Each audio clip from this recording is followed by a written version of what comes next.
Así veo las cosas. Hay muchísimas noticias preocupantes, entre ellas que esta noche pudiera ser terrible, realmente terrible, porque el presidente Donald Trump ha amenazado con destruir toda una civilización. Así lo dijo exactamente el presidente. Hablaremos de eso, hablaremos de Venezuela. Se cumplen 90 días de Delcy Rodríguez, la dictadora, en el poder y no han llamado a elecciones como dice la Constitución. Tenemos una entrevista con un experto en Cuba.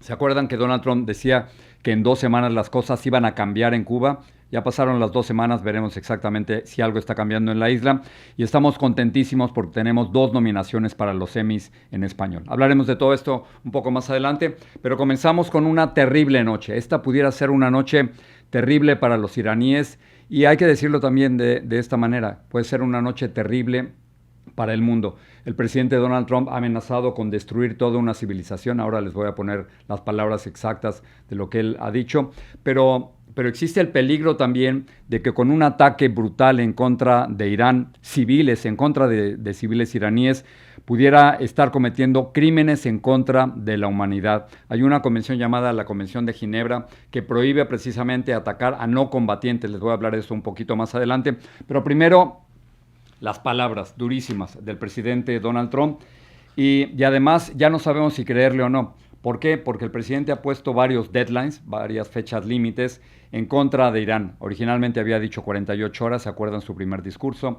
Luego había amenazado que si en 5 días no cambiaban las cosas iba a haber otro ataque y luego fueron 10 días y ahora 48 horas que se vencen precisamente esta noche. Entonces, el peligro es no saber exactamente a qué se refiere el presidente Donald Trump. Por ejemplo, había amenazado con hacer algo en Venezuela y lo hizo, pero en otras ocasiones ha amenazado y no ha hecho nada. Vamos con las amenazas del presidente Donald Trump. Él dijo lo siguiente, vamos a leerlo. Toda una civilización morirá esta noche para no volver jamás. No quiero que eso ocurra, pero probablemente ocurrirá. ¿A qué se refiere el presidente Donald Trump? A que está amenazando a los iraníes, a lo que queda del gobierno iraní, a que si no abre el estrecho de Hormuz para el paso de buques petroleros, que entonces va a atacar a Irán. Pero el peligro es que puede amenazar y puede atacar a civiles. Hay que recordar que Irán es un país de 90 millones de habitantes y atacar a civiles en una guerra, aunque sea una guerra brutal como esta, va en contra de las leyes internacionales, va en contra de la Convención de Ginebra, va en contra del respeto a la vida de los seres humanos que no están involucrados en una guerra. La amenaza de Donald Trump es esta. We're doing unbelievably well, well at a level that nobody's ever seen before. The entire country can be taken out in one night, and that night might be tomorrow night. Estas son las declaraciones que ayer hizo el presidente hablando sobre lo que podría ocurrir en esta noche del martes y por eso vamos a estar todos muy pendientes de lo que ocurre en las próximas horas para ver si el presidente ataca o no ataca, porque no se han puesto de acuerdo, por lo menos no hay un acuerdo evidente entre Irán y los Estados Unidos en este momento. Hay algún tipo de negociaciones indirectas, esa es la mejor manera de hablarlo, de negociaciones indirectas a través de Pakistán, pero imagínense si Estados Unidos tiene que enviar un mensaje a Pakistán, Pakistán a los iraníes y viceversa. Eso es sumamente complicado. Déjame hablarte de es un poquito de historia. En 1949 se firmaron entre los países europeos y la mayor parte de los países en el mundo un acuerdo llamado la Convención de Ginebra. La Convención de Ginebra tiene 4 estatutos, pero el más importante, el que nos importa en estos momentos ahora, dice claramente que en una guerra no se puede atacar a civiles. Es decir, que hay una guerra y no te pueden atacar ni a ti ni a mí. Pues es una guerra entre combatientes y no solo eso, que no se puede atacar a civiles, sino que no se debe atacar instalaciones o una infraestructura civil. ¿A qué me refiero? No puedes atacar hospitales, no puedes atacar escuelas, no puedes atacar puentes, no puedes atacar plantas de energía eléctrica. Pero lo que está amenazando el presidente Trump es precisamente hacer eso. Y esto iría en contra de la Convención de Ginebra, una Convención de Ginebra que fue firmada por los Estados Unidos. En otras palabras, Estados Unidos tiene la responsabilidad de comprometerse y de respetar algo que él había firmado, que este país había firmado en 1949. ¿Qué pasa si Estados Unidos no cumple con esto? Entraría en funciones la Corte Penal Internacional. Aquí hay un problema. La Corte Penal Internacional regula las leyes a nivel internacional, pero Estados Unidos se ha salido de la Corte Penal Internacional. A ver, en palabras muy sencillas, Estados Unidos al atacar a civiles iraníes podría estar realizando crímenes en contra de la humanidad, crímenes de guerra.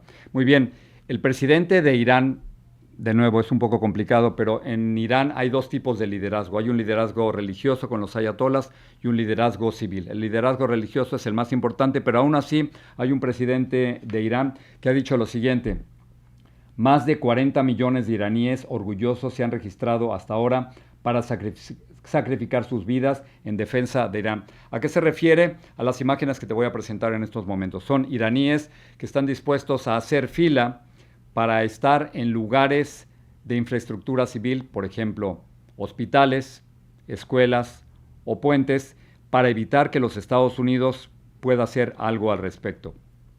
Y es decir, si hay civiles en estos lugares de infraestructura fundamental para la vida diaria, entonces la esperanza del gobierno iraní es que Estados Unidos decidiera no atacar. En estos momentos, según el vicepresidente de los Estados Unidos, J.D. Vance, se encuentra en Hungría, se encuentra con el presidente Viktor Orbán, que muchos consideran, si no un dictador, un líder claramente autoritario. Y ahí J.D. Vance, en un discurso, habló sobre ojalá que hubiera negociaciones entre Irán y los Estados Unidos. No sabemos. Es un hoyo oscuro en estos momentos en donde no sabemos si hay negociaciones entre Estados Unidos e Irán, pero J.D. Vance en Hungría está hablando de eso.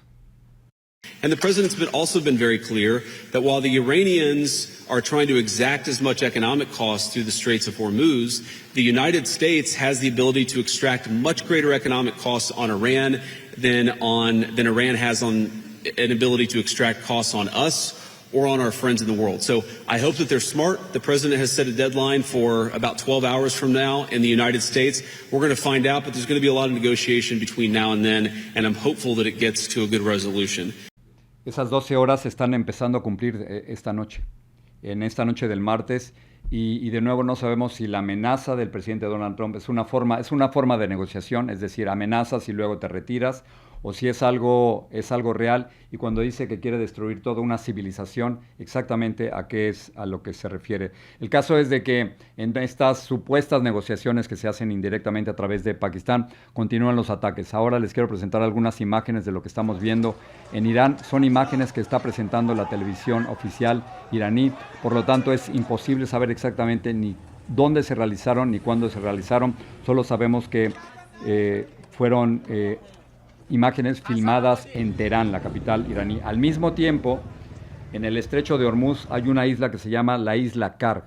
La isla Karg es lo más cercano a donde pasan buques petroleros, y Estados Unidos, de acuerdo con la última información que nos ha llegado del diario The New York Times, ha habido 90 ataques en la isla de Karg. ¿Y por qué les estoy contando esto? Porque si Estados Unidos está atacando la isla de Karg en estos momentos, eso sugeriría que Estados Unidos quiere tomar una posición militar en la isla de Karg y en el estrecho de Hormuz para abrir el paso de los buques. Eso es lo que pudiera sugerir. Imposible saber con certeza si eso es cierto o no. Pero si hay ataques en la isla de Karg, es decir, en el estrecho de Hormuz, la idea es obligar al retiro del ejército iraní y permitir el paso de los buques. Por eso estamos hablando de todo eso. Así que esta noche puede ser terrible, puede ser una noche terrible en la que Estados Unidos quizás pudiera cometer crímenes en contra de la humanidad, crímenes de guerra, si efectivamente se lanza en contra de civiles.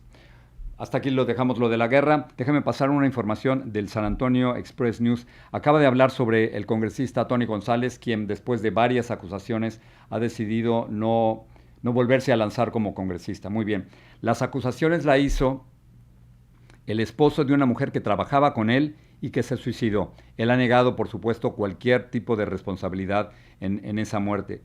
Lo nuevo es que el San Antonio Express News ha dado a conocer mensajes de otra mujer que también quizás se sintió hostigada por el propio congresista Tony González. Esta información es del San Antonio Express News, es información nueva. Hace un par de meses, en Minneapolis, en Minnesota, ICE había informado que 2 inmigrantes, en realidad no 2, sino 3 inmigrantes, habían atacado a un agente de ICE y que por lo tanto el agente de ICE había respondido atacando o hiriendo a uno de los inmigrantes. Hoy sabemos que eso no es cierto. Hoy sabemos que eso es mentira. Las imágenes que les vamos a presentar ahora fueron filmadas el 14 de enero e indican que no eran tres inmigrantes que estaban atacando a la gente, sino que se trata exclusivamente de 2 inmigrantes que estuvieron involucrados en algún tipo de altercado con el agente, pero que fue el agente quien supuestamente hizo ese disparo y no fue en respuesta al ataque de los inmigrantes, sino que fue una decisión propia. Esa es la información que por supuesto se tiene que investigar. Pero no se trataba de 3 inmigrantes, sino exclusivamente de 2 inmigrantes, y estas son las imágenes que lo pueden probar. Muy bien, paso a unas increíbles, muchas cosas que hace el presidente Donald Trump son realmente increíbles y totalmente inusitadas. Para celebrar Easter, ayer, un día después, pero se celebró Easter en Washington, el presidente Donald Trump lo sentaron con un grupo de niños. Y entonces a estos niños, a uno de ellos, les dijo que podía firmar, darle su autógrafo y luego cobrarlo en eBay en la noche por $25,000. Y luego, increíblemente de nuevo, el presidente Donald Trump les dice a los niños algo sobre el expresidente Joe Biden, de que él no firmaba sus autógrafos, sino que lo hacía una máquina de manera automática. En fin, no me crean, vamos a escuchar al presidente Donald Trump. I could sign autographs for you. And then tonight you could sell them for $25,000. Can you sign mine? Now Biden would use the auto pen. He'd have an auto pen follow. Joe Biden, he didn't sign. He was incapable of signing his name. So they followed him around with this big machine. You know what it's called? An auto pen. And he'd have the auto pen sign for it. He'd take the paper, hand it to his guys, and sign it with an auto pen, give it back. Not too good, right? Better to sign. El presidente Donald Trump criticando a su antecesor Joe Biden, diciendo que Joe Biden no podía firmar nada, sino que lo hacía una máquina que replicaba su firma. Muy bien. En Cuba hay movimientos. Hace 2 semanas, Donald Trump había dicho que en Cuba iba a haber un cambio. Y repito la palabra cambio porque la palabra utilizada por la Casa Blanca es que iba a haber un change, es decir, la traducción a cambio. Pero no ha habido un cambio, seguramente porque están preocupados por lo que está ocurriendo en estos momentos en la guerra entre Estados Unidos e Israel en contra de Irán. Pero a pesar de todo eso, 2 congresistas demócratas visitaron Cuba. Se trata del congresista de Illinois, Jonathan Jackson, y la congresista del estado de Washington, Pramila Jayapal. Muy bien, se reunieron con el dictador cubano Miguel Díaz-Canel. Acabamos de ver también unas imágenes del malecón, que alguien que conoce el malecón dice que nunca lo había visto tan vacío. Y aquí son precisamente las imágenes del dictador Díaz-Canel con Jonathan Jackson y con la congresista Jayapal. Muy bien, ¿qué es lo que está ocurriendo ahí? No es ningún tipo de negociación, pero es una forma, supongo, de apoyar al régimen cubano y al mismo tiempo abrir las negociaciones y abrir la posibilidad de que lleguen petroleros y llegue ayuda económica de otros países hacia la isla de Cuba. Aquí las declaraciones de la congresista Jayapal. You know, with Cuba, I think we have been focused on the fact that we needed fuel to come through. Russia sent a tanker. We can speculate on why the United States didn't block that tanker, but shortly after that tanker came through, President Trump said that he has no problem with oil coming to Cuba. So now I think there's a second tanker due. And I think we're going to see more countries in Latin America come through with shipments of humanitarian aid and oil. But we just have to be clear that these are temporary, important, critical solutions for right now to address the humanitarian crisis, which is man-made. It's a man-made humanitarian crisis. But we need a longer, permanent solution for the Cuban people and for the American people. La congresista Jayapal hablando sobre la crisis humanitaria que se vive en estos momentos en Cuba y desde el punto de vista de ella, la necesidad de que entrara no solo un buque petrolero ruso, sino que entraran buques petroleros de otros países para ayudar, por lo menos temporalmente, a solucionar la crisis humanitaria que está viviendo la isla. Se han cumplido 90 días desde que Delcy Rodríguez está representando al gobierno dictatorial de Venezuela. Es una verdadera dictadura, es una verdadera dictadura lo que se está viviendo en estos momentos en Venezuela. Pero resulta que la Constitución no se está cumpliendo. La Constitución bolivariana dice, desde la época de Hugo Chávez, la Constitución bolivariana asegura que después de 90 días en que se presente la ausencia del presidente, en este caso del dictador Nicolás Maduro, que se encuentra en una cárcel de los Estados Unidos en Nueva York, es preciso llamar a elecciones, 90 días. Esos 90 días se están cumpliendo hoy y no se ha llamado a elecciones. Entonces, algo no está funcionando correctamente o muchas cosas no están funcionando correctamente, entre ellas que Delcy Rodríguez se encuentre al frente de una dictadura y que no haya por el momento ningún esbozo de transición democrática en Venezuela. El caso es que la dictadura, claro, la constitución de la dictadura dice una cosa y ni siquiera la constitución de la dictadura se está cumpliendo. Hay unas imágenes terribles de lo que ocurrió en México. Hubo una inundación en una mina, la mina Santa Fe, en Sinaloa. Hay 3 mineros atrapados, hay imágenes de las labores de rescate. Este accidente ocurrió debido a las lluvias en esa zona y estos intentos de rescate lo que tratan es de acercarse a donde se encuentren 3 mineros en este momento. Son imágenes terribles donde no se ha podido acercar a los mineros y por supuesto no hay ninguna evidencia en estos momentos de que esos 3 mineros se encuentren con vida. Voy a unas imágenes impresionantes de un eclipse solar. Lo tomaron uno de los 4 astronautas que se encuentran en estos momentos navegando en la nave Artemis o Artemisa en español. Son imágenes realmente impresionantes del lado oscuro de la luna. Este es precisamente lo que les quería mostrar. Es el eclipse solar que lograron fotografiar los astronautas de la nave Artemisa, que han llegado más lejos que cualquier otro ser humano. Y ahora sí queremos terminar con una muy buena noticia. Estamos muy orgullosos por el apoyo que ustedes nos han estado dando y queremos contarles que hemos recibido 2 nominaciones para los Emmys por nuestro trabajo en español durante estos últimos meses. Hemos recibido un Emmy al mejor programa de noticias en español y un Emmy al mejor periodista en español en los Estados Unidos. Esto, desde nuestro punto de vista, es un apoyo de ustedes, es un apoyo de ustedes por lo que estamos haciendo, porque creemos en el periodismo independiente, y independientemente del premio que estamos recibiendo, lo más importante es contar con su credibilidad. Que ustedes, cada vez que nosotros damos una noticia, nos crean, y esto agradece el esfuerzo de un pequeño equipo con el que trabajo todos los días, en un equipo realmente maravilloso, que creemos en el periodismo libre, no corporativo, creemos en cubrir las noticias y la realidad tal y como es, creemos en cuestionar a los que tienen el poder, pero creo que lo más importante es que esto habla de los nuevos tiempos que estamos viviendo, en estos nuevos tiempos en donde un canal de YouTube, un canal que aparece en redes sociales, puede competir perfectamente en contra de las grandes corporaciones, en contra de los grandes canales. Así que gracias de verdad por estar ahí con nosotros, gracias por apoyarnos, gracias por estas 2 nominaciones que sin ustedes no se hubieran podido realizar. Y ahora sí nos vamos con nuestra primera entrevista. Es una entrevista con alguien que realmente conoce lo que está pasando en Cuba. Ricardo Zúñiga trabajó en Cuba como diplomático del 2002 al 2004. Estuvo también en las negociaciones secretas del gobierno de Barack Obama con el gobierno cubano y él nos cuenta en estos momentos lo que está pasando en la isla.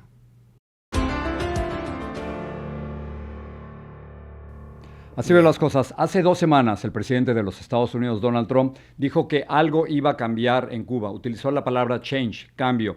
Esas 2 semanas ya se han cumplido y no sabemos exactamente qué va a ocurrir en Cuba. Así que quería conversar con alguien que realmente supiera de la situación en Cuba, alguien que tuviera experiencia. E inmediatamente nos comunicamos con Ricardo Zúñiga. Ricardo estuvo en La Habana como diplomático del 2002 al 2004. En el 2015, no sé si ustedes lo recuerdan, hubo unas pláticas secretas entre el gobierno del presidente Barack Obama con la dictadura cubana. Él formó parte del Consejo Nacional de Seguridad y si alguien sabe sobre Cuba es Ricardo. Ricardo, gracias por estar aquí. Muchas gracias, Jorge. No sé si empezar con el final. Se están cumpliendo las 2 semanas en las que el presidente de los Estados Unidos, Donald Trump, dijo que algo iba a ocurrir en Cuba. Sospecho, Ricardo, que es por la tensa situación en Irán que cualquier plan se ha retrasado en Cuba. Pero ¿dónde estamos ahora? Bueno, es difícil saber exactamente dónde. Yo creo que sí es cierto que hay otros eventos, principalmente los acontecimientos en Irán, que están dominando las discusiones en la Casa Blanca, en el Departamento de Estado, sin duda.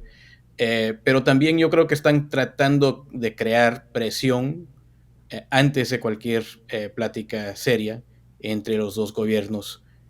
Y yo creo que es por eso que él habla de que en 2 semanas habrá mucha presión. Yo creo que ya los que están acostumbrados a trabajar con este presidente saben que muchas veces lo que él dice es más para crear condiciones y no es para decir exactamente lo que va a pasar.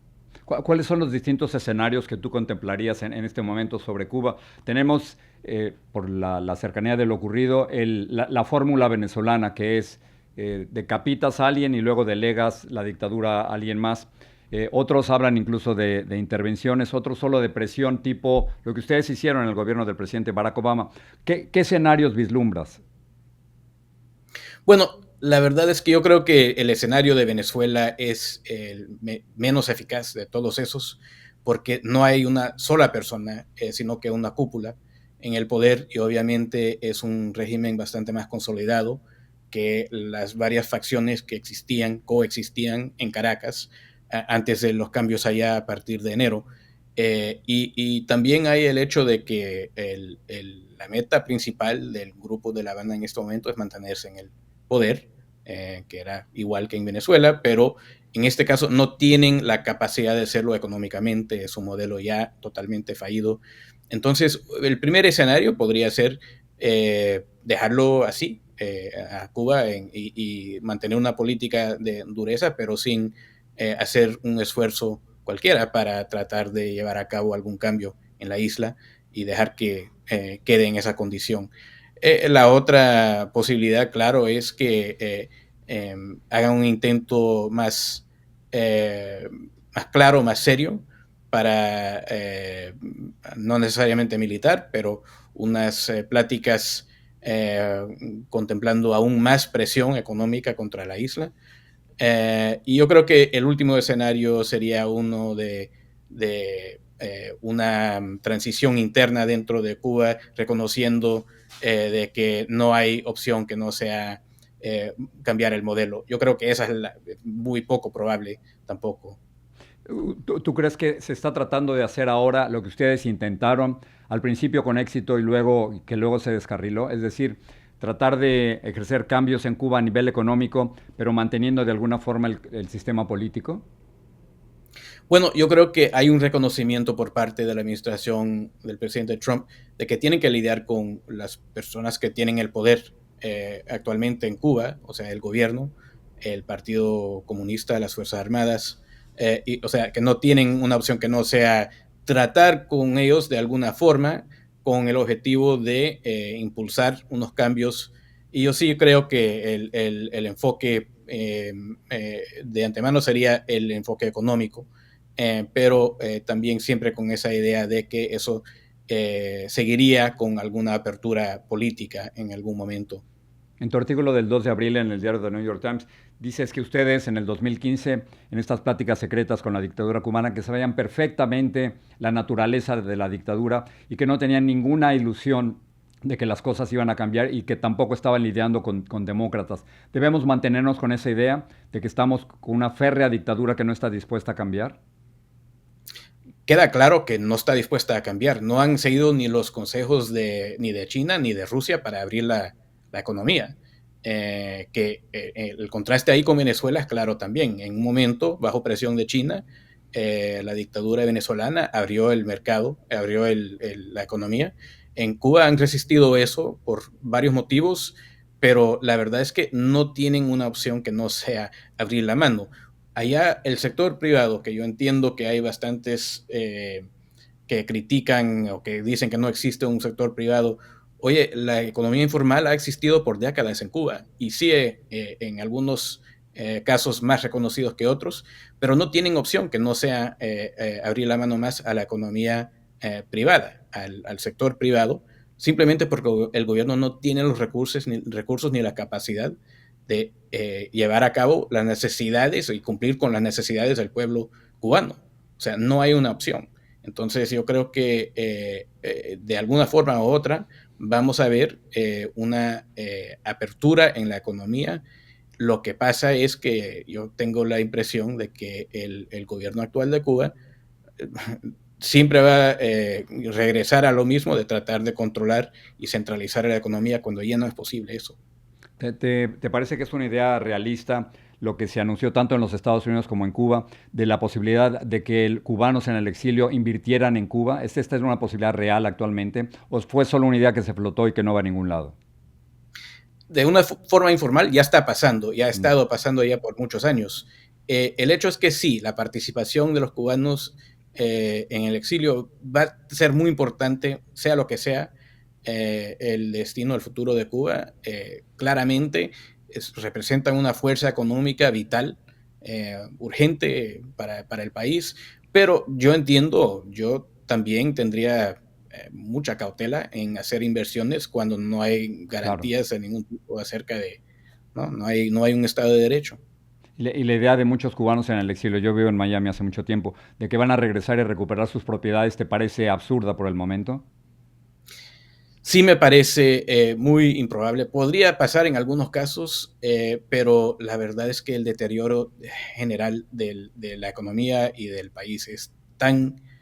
Yo creo que hay muchos cubanos que no, tal vez que no hayan regresado, que no entienden el desastre que existe en la isla en este momento, incluyendo propiedades que tenían en algún momento. Ricardo, tú viviste en La Habana, si mal no recuerdo, del 2002 al 2004 como diplomático. Por supuesto, estuviste en las negociaciones secretas entre el gobierno de Estados Unidos y el gobierno de Cuba. ¿Cómo es la vida hoy en Cuba, de tus contactos, de la gente que te conoce? ¿Qué oyes de ellos? Una vida muy precaria, muy difícil, bastante peor que no solamente hace 20 años, sino que hace 10 años.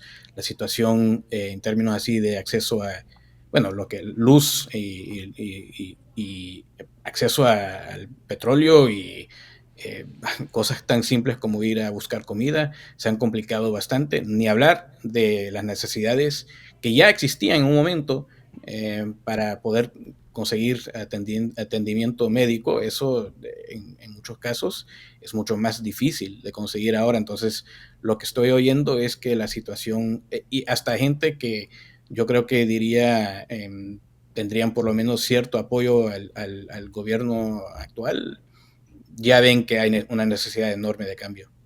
En tu editorial en el diario The New York Times, tu titular, la traducción va a ser mía y si no me corriges, dices, Trump no está tomando Cuba, la está llenando de hambre. La traducción no es exacta, pero la idea de que los barcos petroleros, primero de Venezuela y luego de México, no puedan llegar a Cuba, ¿qué está causando eso en Cuba en estos momentos? Bueno, sin duda, ya había una caída enorme en términos de la capacidad del gobierno cubano eh, de asegurar luz. Y esto ya estaba pasando, como ya saben, pero eso ha empeorado, obviamente, la ausencia y la necesidad de comprar el petróleo a precios muy elevados o simplemente no poder conseguirlos está causando aún más, está aumentando ese daño. Entonces hay hospitales que no tienen acceso a luz, el transporte está colapsado por días enseguida, está terrible la situación. Y sí, el artículo lo que decía era que, mire, entiendo la idea de crear presión para tratar de impulsar resultados diplomáticos o políticos, pero la verdad es que en este momento es difícil ver un plan que no sea basado sobre presionar la población principalmente. Yo no sé si también son tantos años viviendo en el exilio en Miami, que aquí las esperanzas están desbordadas, Ricardo. Muchos creen que dentro de pocas semanas o pocos meses o incluso en el verano que las cosas pueden cambiar en Cuba. Hace poco presentamos unas manifestaciones en una de las provincias cubanas donde la gente empezaba a gritar libertad, libertad. Tú que has seguido el tema de Cuba durante décadas, ¿ves la posibilidad a corto plazo de una Cuba democrática? Lo que veo es una gran posibilidad de una Cuba caótica, sin Mm. duda. Democrática sería más difícil, pero todo es posible en este mundo. Yo veo que la situación, desafortunadamente, la capacidad de que sí existe por parte del gobierno cubano es la represión, y eso lo han mantenido. Siempre habrá petróleo para la policía, para el MINIT, y eso sigue fuerte. Entonces, y los cubanos de a pie lo entienden, y por eso o sea, el coraje que uno tiene que tener para manifestar contra este gobierno es enorme, y hay una población bajo tremenda presión. Los elementos para la salida por una vía democrática en este país, en Cuba en estos momentos es muy difícil. Yo creo que en general la población va a priorizar o sea, las necesidades de la vida, y tener luz, tener acceso a comida, poder andar en la calle, tener acceso a salud. Pero sin duda hay una gran demanda también simplemente para una apertura, para minimizar la presión y dejar que la población atienda sus propios problemas, y que salga el gobierno de los pormenores de cada día. Termino con esto. Te iba a pedir algo imposible, te iba a pedir que te metieras en la cabeza de Donald Trump, y no se lo deseo a nadie. Pero ¿quién está tomando las decisiones finales sobre el tema de Cuba? ¿Será realmente Marco Rubio, el secretario de Estado? Sin duda, el secretario Rubio está teniendo, yo creo que la mayor influencia acerca de las decisiones en relación a Cuba. Cuba, como no tiene petróleo, es de menos interés para el presidente Trump. Como en el caso de Venezuela, yo estoy seguro que él es la persona que está tomando las decisiones más importantes. En este caso, yo creo que el presidente está dejando al secretario Rubio a controlar más o menos de una forma importante las decisiones y determinaciones del gobierno de esta administración. Termino con esto. Si el New York Times te pidiera, o tú y yo podemos conversar dentro de un año, ¿por dónde vendría el titular, o no nos atrevemos a hacer nada de predicciones? No, yo creo que ya no queda remedio. O sea, no le queda espacio al gobierno cubano, que no, o sea, tienen que abrir la economía. Y si eso lleva a una apertura más importante de aquí a un año, yo creo que sí, a final de cuentas, paso tras paso, van a ver que lo que temen es la verdad, que la gente que quiere vivir en más libertad, con más libertades, uno puede empezar con una apertura económica, que yo creo que o sea, no hay otra forma de evitar una catástrofe en la isla. Y eso sí podría empezar a llevar a cambios leves, tal vez al principio, pero sería muy difícil parar y frenar ese deseo de cambio popular. Ricardo, gracias por estar con nosotros. Ricardo Zúñiga acaba de publicar un artículo en el New York Times que se llama Trump isn't taking Cuba, he's starving it. Ricardo, gracias por la conversación. Hablamos pronto. Muchas gracias, Jorge. Vamos a ver qué pasa en Cuba. Terminamos con 12 de sus comentarios. Daisy Fernández dice lo siguiente: es una lástima que todo el balance en una democracia se pierda por las decisiones malintencionadas de un gobierno, peor aún que una mayoría esté de acuerdo con ese gobierno. Y Lourdes Graham tiene otro comentario, dice: la gente no pidió la guerra, si los políticos la quieren, pues que se agarren entre ellos.